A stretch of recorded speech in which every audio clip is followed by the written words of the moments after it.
چلے کہ دین کتنی قیمتی چیز ہے۔ وہ جی اللہ بڑا غفور الرحیم ہے، میں نہ ہمیں ڈرایا کرو۔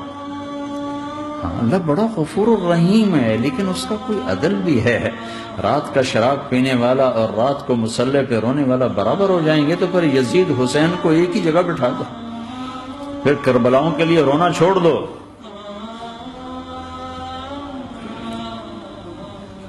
رات کو ناچنے والی رات کو رونے والی برابر ہو جائیں گے، سود کھانے والا حلال کھانے والا برابر ہو جائیں گے، شراب بیچنے والا اور مزدوری کرنے والا برابر ہو جائیں گے، جھوٹ بولنے والا سچ بولنے والا برابر ہو جائیں گے۔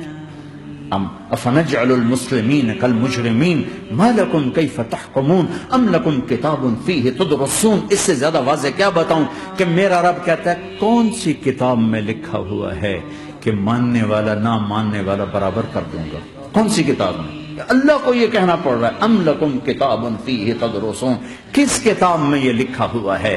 ام نجعل المتقین کالفجار، ایک بدماش اور ایک فرمانبردار کو برابر کر دوں؟ کہاں لکھا ہوا ہے؟ ایسی ہستیاں جنگ سے پہلے اونگ آ گئی، آنکھ کھلی تو ہنسنے لگے۔ بہن نے پوچھا یہ تو ہنسنے کا موقع نہیں، کیوں ہنسے ہو؟ زینب کہا بہن اللہ کے نبی خواب میں آئے، فرما رہے ہیں بیٹا میں لینے آ چکا ہوں، تو اب نہ پڑھے نماز، اب کیا مسئلہ ہے؟ جنت کے لیے تو کرنا ہے سب، یہ جنت کے لیے تو کر رہے، اللہ کے لیے تو کر رہے کہ زرد دادن و جان دادن نہ آئے از لذت دیدارش، خسرو چتواں گفتن سر دادن و جان دادن نہ دیدار خیارے۔ اس اللہ کے لیے تو سر کٹا رہے ہیں، تو وہ تو راضی ہو چکا ہے، نبی آ چکا ہے، آؤ بیٹا میں لینے آ چکا ہوں، تو اب نہ پڑھے نماز۔ نہیں برمنگم والوں کو کون بتائے گا کہ نماز کیسی چیز ہے؟ انہوں نے کہا جی وہ نہیں جنگ روک رہے گا، پھر چلو نماز پڑھو، نماز تو نہیں چھوڑی جا سکتی۔ آدھوں کو روک دیا تم جنگ کرو، آدھوں سے کہا تم نماز پڑھو، آدھوں نے نماز پڑھی، آدھوں نے جنگ کی۔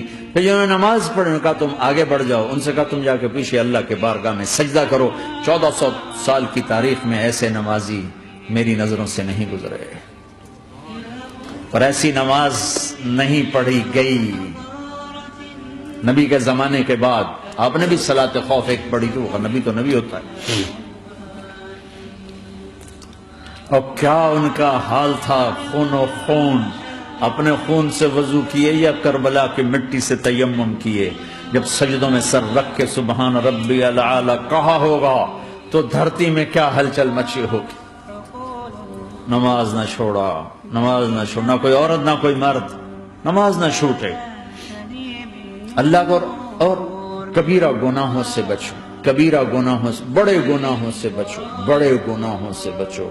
چھوٹے گناہ ہوتے رہتے ہیں، وہ اللہ بھی درگزر کرتا ہے، بڑے گناہوں سے بچو، وہ بھی ہو جائیں توبہ کر لو معاف، توبہ کر لو معاف۔ ماں باپ کی نافرمانی بڑا گناہ ہے۔ ایک صحابی کی بیگم نے کہا یا رسول اللہ میرے خامد موت کی حالت میں کلمہ نہیں پڑھا جا رہا، علقمہ۔ آپ دوڑے ہوئے گئے، ہم نے کہا بیٹا کلمہ پڑھو، کہا یہ نہیں پڑھا جا رہا، بول رہے ہیں، کہا جی پڑھا نہیں جا رہا۔ پھر آپ نے ایک دم کہا کوئی ماں باپ میں زندہ؟ کہا جی ماں۔ راضی ہے؟ کہا نہیں ناراض۔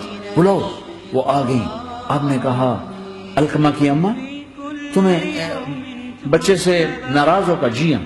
کیوں ناراض؟ کہا جی اور کچھ نہیں، بہت نیک بچہ ہے، تہجد پڑھتا ہے، روزے رکھتا ہے، قرآن پڑھتا ہے، مجھ سے بدتمیز ہو کے بولتا ہے۔ وہ مجھے ابھی راستے میں بتا رہا تھا ایک ساتھی کہ جی یہاں کے جو بچے ہیں وہ ماں باپ کے ساتھ بہت بدتمیز ہو کے بولتے ہیں۔ پہلا قصور ماں باپ کا، انہوں نے کب ٹائم دیا تھا؟ انہوں کو ٹائم دیا تھا بچوں پر محنت کے لیے؟ کہا یا رسول اللہ اور کچھ نہیں ہے، بدتمیز ہو کے بولتا ہے۔ تو آپ نے کہا معاف کر دے، کہا میرا دل ٹوٹا ہوا ہے۔ آپ نے کہا اچھا اگر میں اسے آگ لگاؤں پھر سفارش کرو گی، معاف کرو گی؟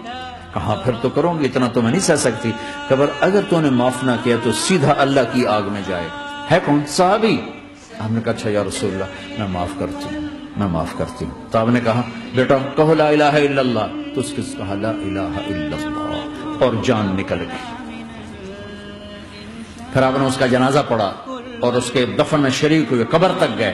پھر آپ نے دفن کے بعد اعلان کیا جس نے ماں باپ کو دکھ دیا اس پہ اللہ کی لعنت، فرشتوں کی لعنت، زمین آسمان کی لعنت۔ نہ نماز قبول ہے، نہ روزہ قبول ہے، نہ صدقہ قبول ہے۔